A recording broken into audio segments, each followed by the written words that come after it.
Okay, so here are the answers to the cheat sheets that I came up with the ones. So take, hey Siri, what's today's date? So let's see. Today is the 10th. And so let's go over the questions from the sheet that we were working on in class. So find the distance between 7, -2, and -1, -1. Negative 1, 1. We use the distance formula. I'm going to show you a trick first. First, find the slope. So you have 1 minus -2 over -1 minus 7, which is 3 over -8. Okay? And then it's interesting because this is the y2 minus y1, and this is the x2 minus x1. And so you have the pieces for the distance formula, right? So this becomes, you can just stick this here, and this is -8 squared. You can put this here, this becomes 3 squared, and you have the square root of 64 plus 9, which is the square root of 73, which is approximately 8.54. Nice. Next question. Given that P is -3 comma 2 and Q is 3, -1, find the midpoint. You go to the midpoint formula. The midpoint is just the average of the x's and the y's. So we have -3 plus 3 over 2, 2 plus -1 over 2. Please remember the midpoint is a point. Distance is a number. And so we have -3 0 over 2 is 0, and then 2 minus is 1/2. Or some people wanted to write, 0.5. Either answer is correct. Next question. Find the gradient and the slope of the line that is perpendicular to the line with a gradient of -1. So if the original slope is -1/2, how do we find the perpendicular slope? You flip it and you change the sign. So it goes from 1/2 to 2 over 1. Nice. Next question. Determine the equation of the illustrated line in the form of y equals mx plus b. C. The British use C, Americans use B. These are just variables. It can be any letter you want. So, but we have this graph and a line that goes through it. We know it's a decrease, and so we know the slope is going to be negative, but what exactly is the slope? Well, we have 2 points here. We have the point on the y-axis, which is 3, and we have a point, an x-intercept, which is 9. So what you can do is think about the journey between these 2 points. You're going down 3 to the right 9. Therefore, the slope is -3 over 9.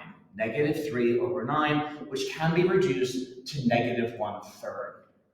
Okay, and then the idea is, how do we put the equation together? Well, in this class, we teach you about slope intercepts. So we write y equals -1/3 x plus something. In this question, we're in luck because we have the y-intercept. It's 3. And that's it. We're done. Good. Next question, number 5.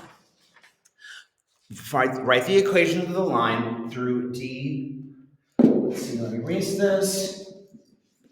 We have D is 1, -2, and we have E is 3, 4.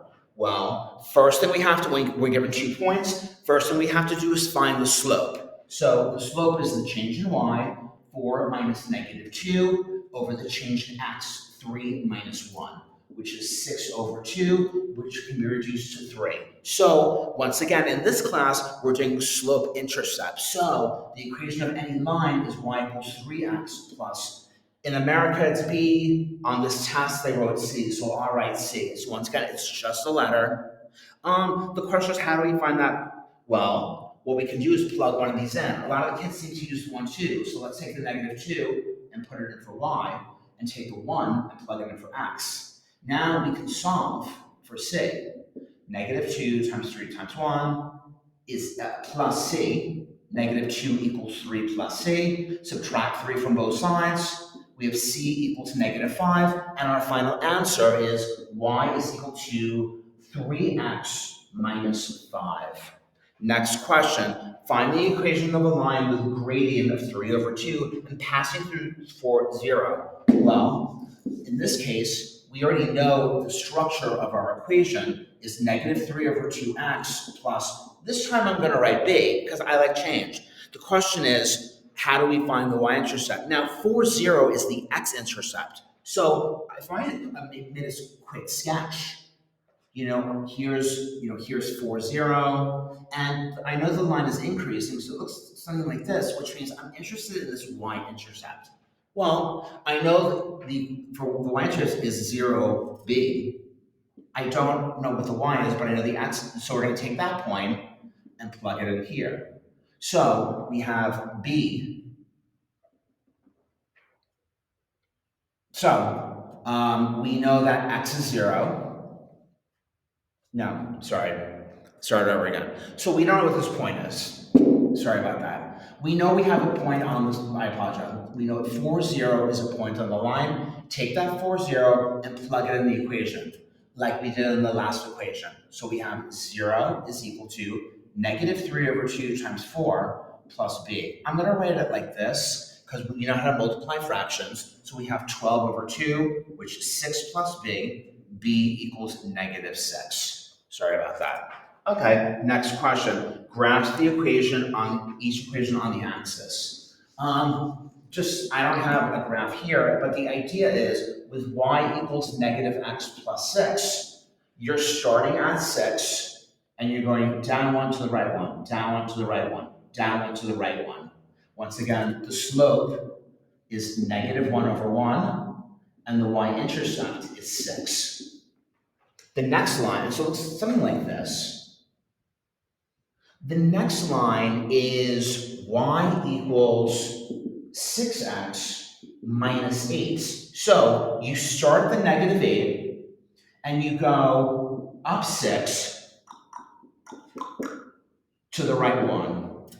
And then you do it again, up 6. And it turns out it's this point here to the right 1. So the line kind of looks like this. But once again, y equals negative x plus 6, that there's a secret negative 1 in front of the x, so that's down 1 to the right 1, down 1 to the right 1, starting at 6. Y equals 6x minus 8. You start at negative 8, and you go up 6 to the right 1, up 6 to the right 1. Nice. There are 3 points given on the Cartesian plane. Cartesian plane is just a fancy word for the xy plane. You can look it up as historical.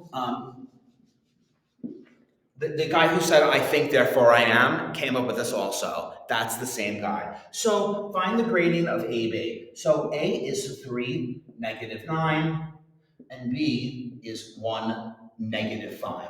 Okay, so the slope is the change in y, negative 5 minus negative 9, over 1 minus 3.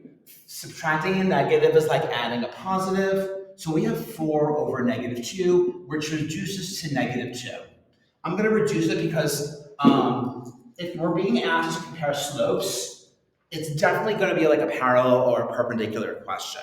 And then we're looking at BC. So this is the slope of AB. BC, what's point C? Point C is 7, negative 2.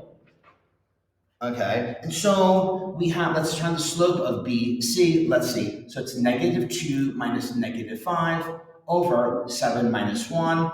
Subtracting a negative is like adding a positive. So we have 3 over 6, or 1/2. Immediately you can see the connection here. It's the flip it and change the sign. So therefore, AB is perpendicular, fancy symbol perpendicular, to BC. And therefore, if we plot these points in a triangle, we have a right triangle. If you have a right angle in a triangle, you have a right triangle, just like the Pythagoras theorem things that we did. Number 9, a triangle can be constructed from the set of 3 points, 0, 2, 1, 2, and 3, 1. By using appropriate calculations, classify this triangle as either scalene, isosceles, or equilateral. When they say scalene, scalene means no sides are congruent. So scalene, isosceles, and equilateral, we're talking about the lengths of the side, which means we're going to have to do the distance formula. So when you talk about scalene, no sides are equal. Isosceles, two sides are equal, and equilateral, all sides are equal. So let's see if any sides are congruent. So you know what? We have the slopes of the lines, right? Because we have, and we kind of have it here, but I'm going to do a different. You can take the numbers and plug in the formula. I'm going to do a little trick here. Ready? What I'm going to do is, well, you know what? Yeah, what I'm going to do is I'm going to graph these points. And I know I told you not to make graph paper, but I'm breaking the rules here a little bit. So let's see. The first point is A is 0, -2.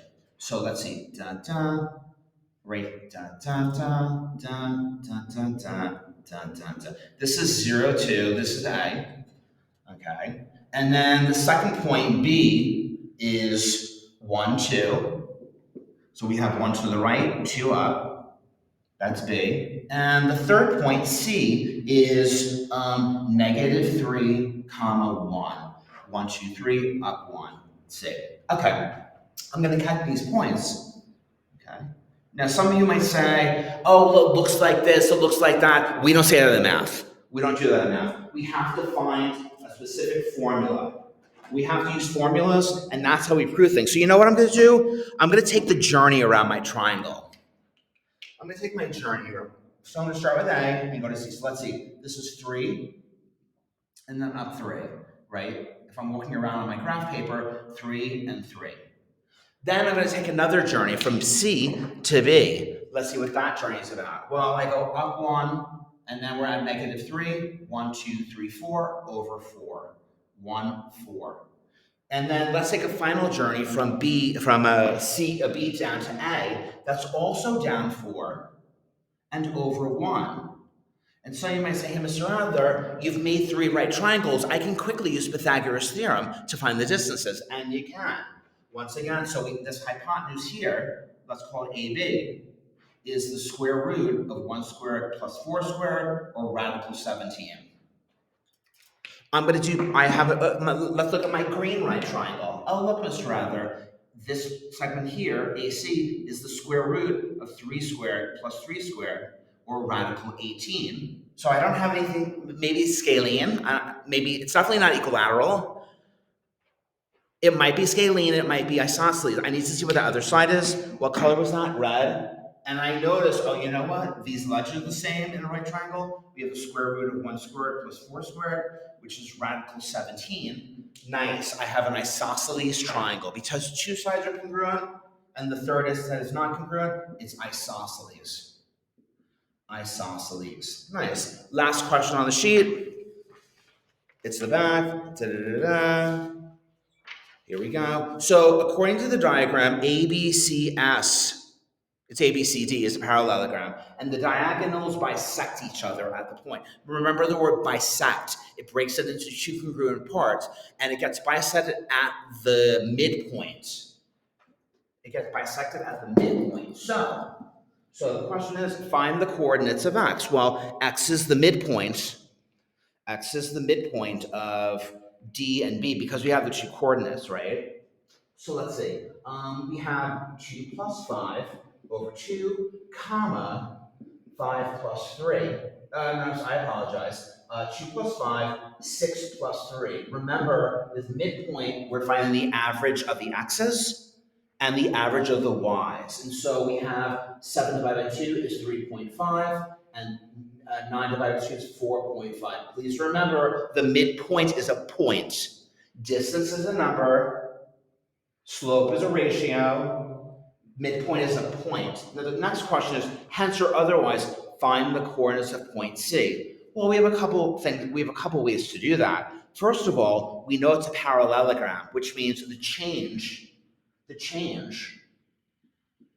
from A to D is equal to the change from B to C. So some kids say, hey, Mr. Adler, if A is 1, 2, and D is 2, 6, then I see that the x is changing by 1, and I see the y is changing by 4. So you know what? That means the change from B to C has the same change. So if B is at 5, 3, then I could also add the 1 and the 4, plus 1, plus 4, and then you get C, therefore, is 6, 7. That's one way to do it. The other way, so once again, there's hundreds of ways to do these things. And I'm going to make a little chart.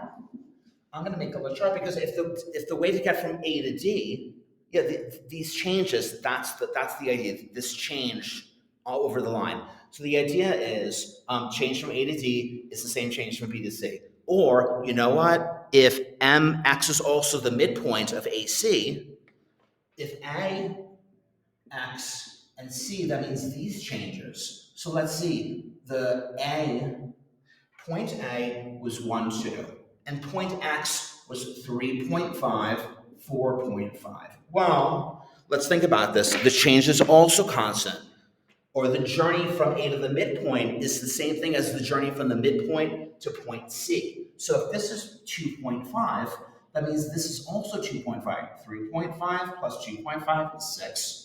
And this journey is also the same. This is a change of 2.5. That means another change of 2.5 to get from the midpoints to point C, and this is 7.